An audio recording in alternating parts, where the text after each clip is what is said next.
All right. All right. Rithvik, you're getting lots of great shout outs and chat. Hello. Oscar's here. Thanks. Hello. Again, I want to share the stage, so I'll let you two take it away. Babel and Multisig, and you've both been here since the early days and contributing a lot. So, Oscar, you want to kick it off, and I'll be behind the scenes.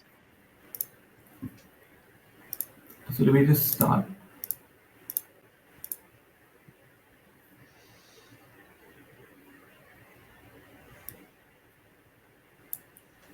Okay. I hope you guys can see this. Okay.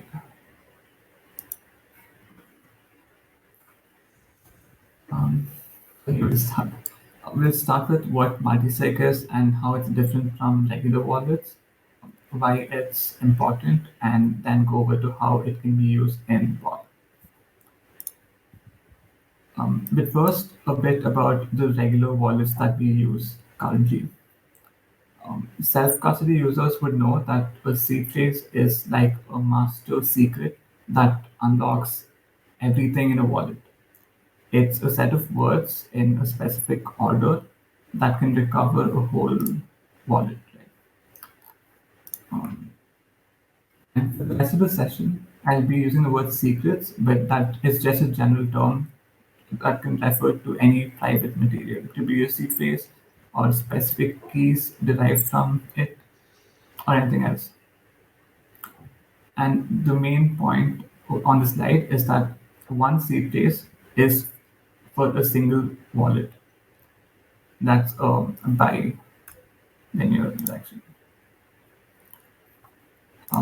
So secrets can be lost to the owner. If for some reason the seed phrase or your hardware wallet is lost, the contents of the wallet is too.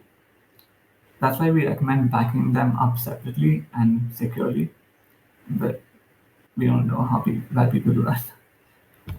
They can be stolen or hacked, and once an attacker gets your seed phrase, they control your wallet as much as you do. And in case the owner of the wallet is no longer reachable, accidents happen, you never know. And if nobody else knows about the wallet or its keys, then everything in the wallet is as good as gone. Right? Now, you could um, ask a friend or a family to keep them safe, to keep a backup. But first, you have to trust them completely to not steal from you, which may not be the case in every single family. And even if they only have good intentions, do you know if they take security as seriously as you do? And say that the seed phrase that it gets leaked for some reason and it's compromised. There's no way to know if it's from you or one of the backups. You can probably guess where this is going. Uh, Multi-signature wallets are a combination of many secrets. For example, you can have 5 different seed phrases that can form a single common wallet. And any transaction that's spending from this wallet needs signatures and approval from one or more parties, depending on how it's set up. For example, in a 6 of 10 wallet, you need access to 6 of the 10 secrets to spend anything from that wallet. So you have multiple keys. This might help visualize it better. If you notice, the 3 locks are placed in such a way that unlocking one of them will unlock the whole steel thing. I know what it's called. Uh, so that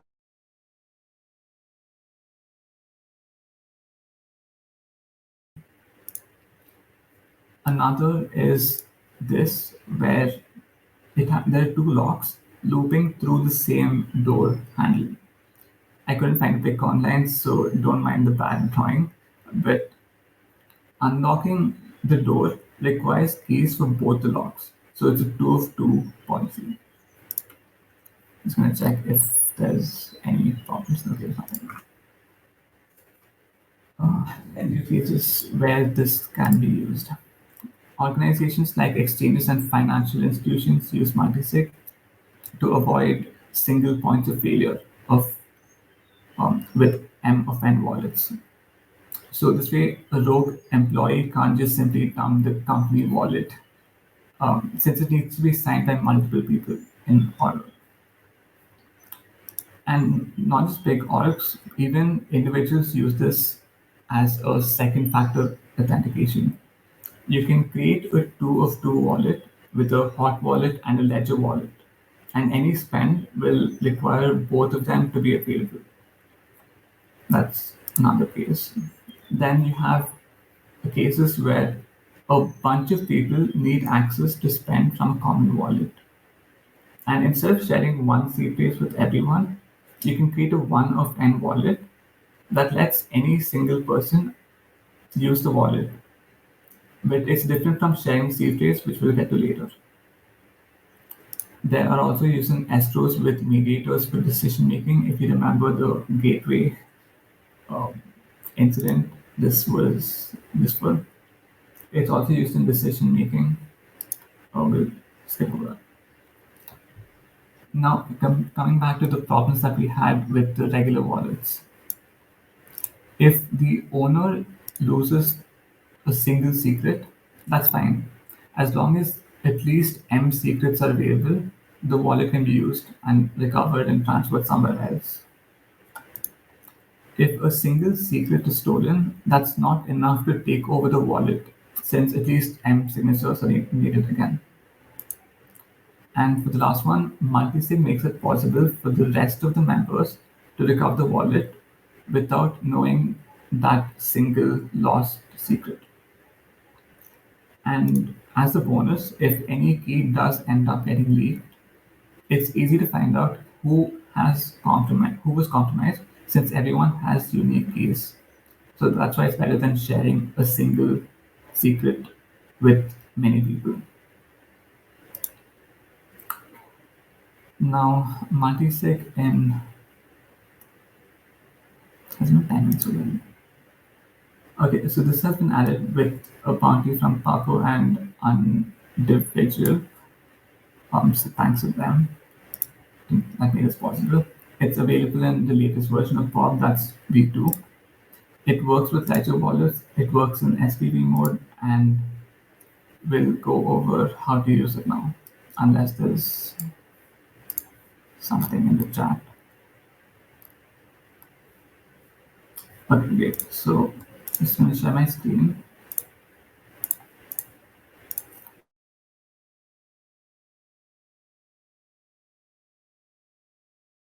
Bob wallets connected to each other, but not on the mainnet, so that we can generate blocks and skip through the auction process. So there's nothing here right now. Let's create a multisig wallet. Let's do a two of three, with one of them being the ledger. That covers pretty much everything, I guess. So terms, and also each Bob wallet is modified, and you can see it's color coded to identify them. Let's call this wallet red. It is a multi-sig wallet of a two of three. Password. They save the seed phrase and pay the wallet. And this is the setup screen that we'll get to soon. We'll just stay the same. Will it be the same thing for the other two members? In here, two of three. And again, each member gets their own seed phrase. I'm not saving them anywhere because it's only for testing, but they save it somewhere very safe. And for the last one, we'll call it blue. And it's a two of three.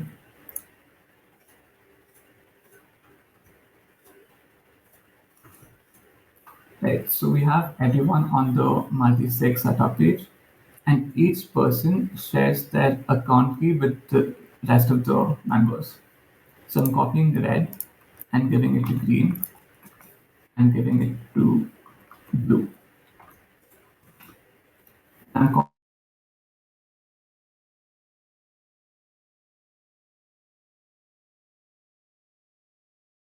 um, confusing. But again, one person will be handling one Bob wallet, so this isn't a problem for most. And we take blue and give it to the other two, and we say them on.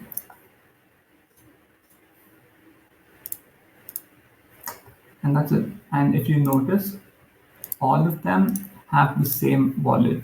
So all of them have the same address at the same time.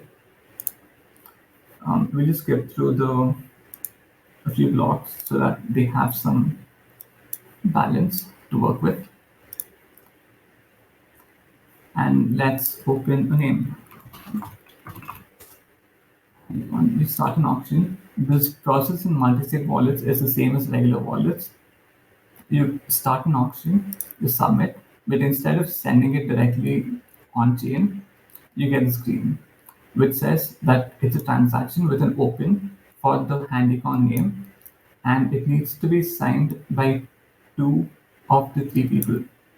And you can see red is me, that's for this Bob wallet. So we sign it and we see one is done and another signature is needed. So we export this, save it somewhere, and send it over to, say, Blue. Now, Blue will load that file and we'll see the same thing. They confirm it's an open for HandyCon, and Blue can sign it. And it's a. Oh, I just remembered, we didn't do a ledger. Fine. So, anyway, a ledger would work the same way. And you broadcast it, and let's mine a block, and it's open. We see it's open. The same thing works for bids, and I think we're running out of time, so I'm just going to stop here. But the process is the same. You create a transaction, save the file, send it to other members to sign it, and they finally send the transaction. Yeah, it's a file. Yeah, so that's pretty much the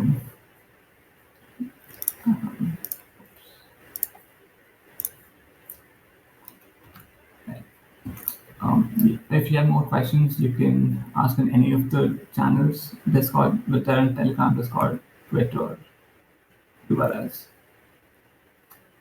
One point about multisig is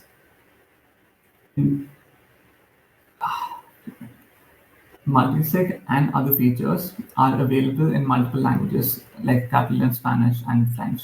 This has been added by Oscar and Miguel and potentially others that are not yet live.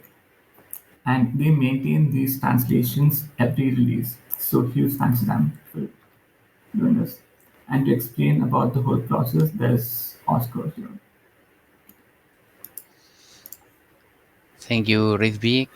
Well, first of all, I want to say thank you for the organizers of the HandyCon. They are doing a very hard work.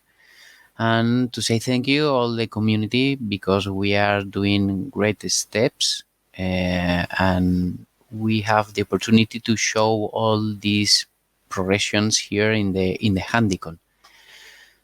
For all the newcomers, I want to introduce myself. My name is Oscar. I am a Handshake director, like all of you, and very enthusiasm of this protocol. In the early 2020, I read the white paper. I was fall in love because there was a very disruptive protocol. And since today, I'm falling in love all this time. All my goals are oriented to try to add value and to try to help the newcomers and all the people in the community. So now I want to share my PowerPoint, and I will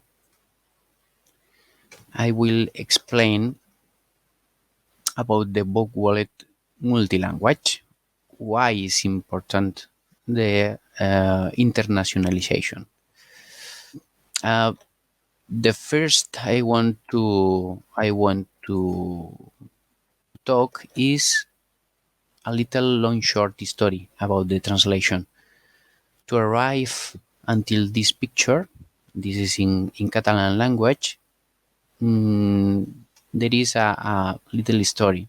In the middle 2020, in the Telegram the core, I tried to ask about the translation in Bob Wallet, but in that point the community had another priorities, very important priorities, and I translate in the moment. I try to translate the name base Learn Center to Spanish. But in January 2022, I direct contact DM with TK Chan about multi-language translation in both wallet, and he was very excited about this feature, and in 2-3 weeks he make all the internationalization in both wallet. But that was the moment for that. At the end of January, the Catalan and Spanish translation were done. For me, it was a very beautiful challenge, because I translate directly Spanish to Catalan and Catalan to the English to Catalan and Catalan to Spanish. And all the following updates in Bob Wallet, I am in contact with Ridwick to try to update the translation as soon as possible. The last translation was more or less about 3 hours. Very excited to do this, because I'm not dead, I'm not techie, I'm not a developer, I'm just a believer, and I find this way to try to help to the community. Translations.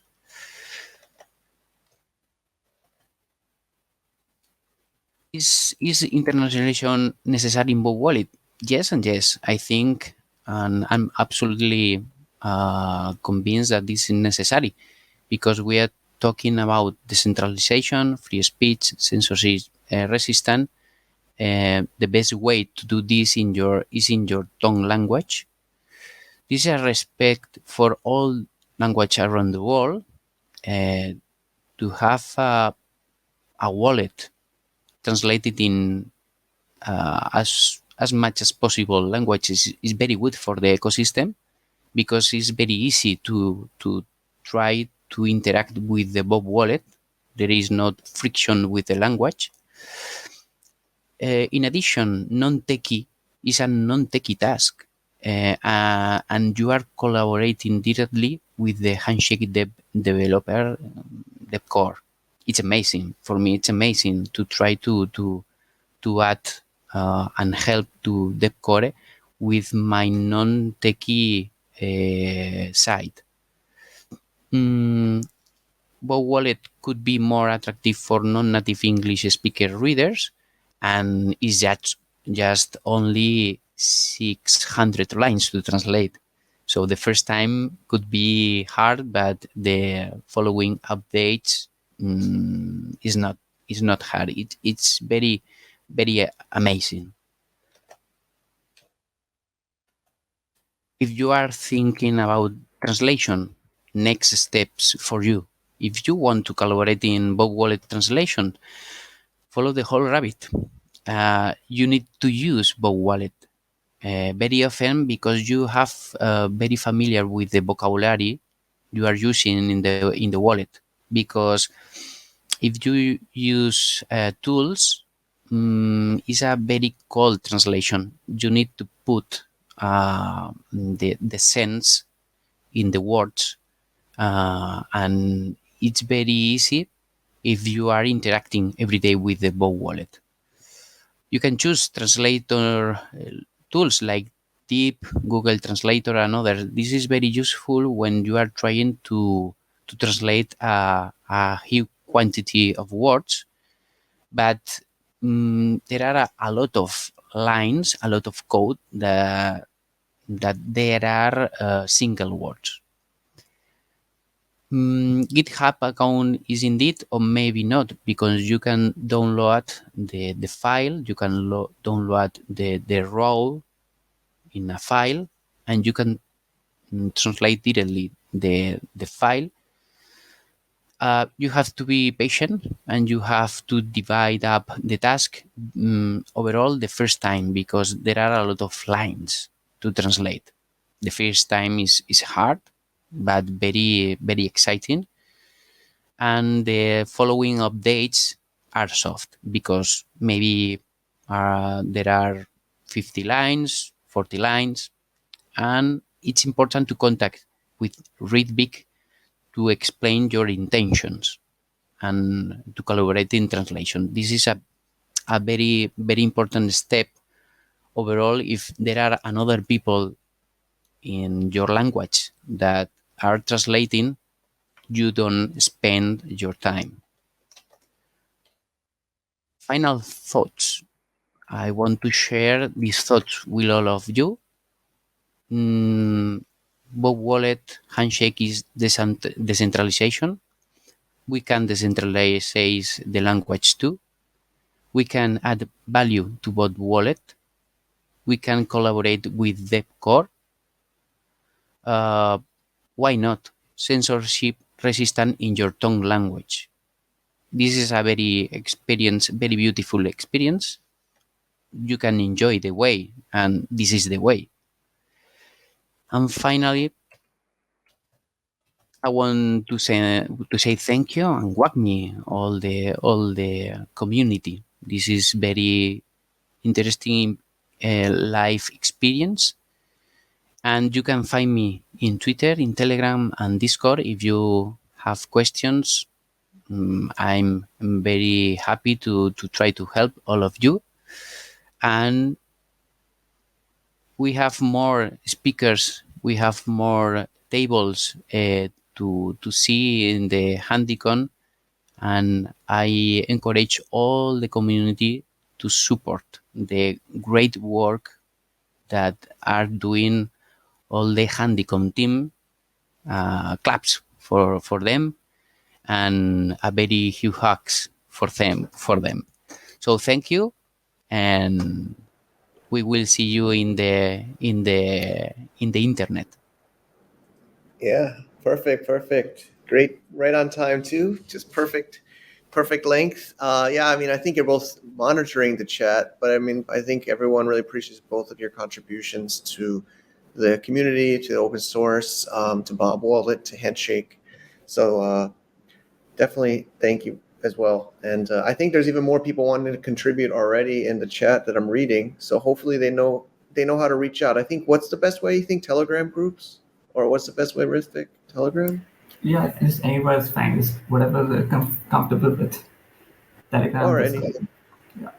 Okay, Telegram, Discord. Okay. Yeah, Rithvik's really great. Oscar is very helpful too. So yeah, just please don't be shy to ask questions or contribute, translate, technical. I mean, this is what's going to make or break the success of this project. So let's move to the next session. Nathan Woodburn on making websites on Handshake with the live demo, I believe. So let's go. Yeah. Thank you. Bye-bye.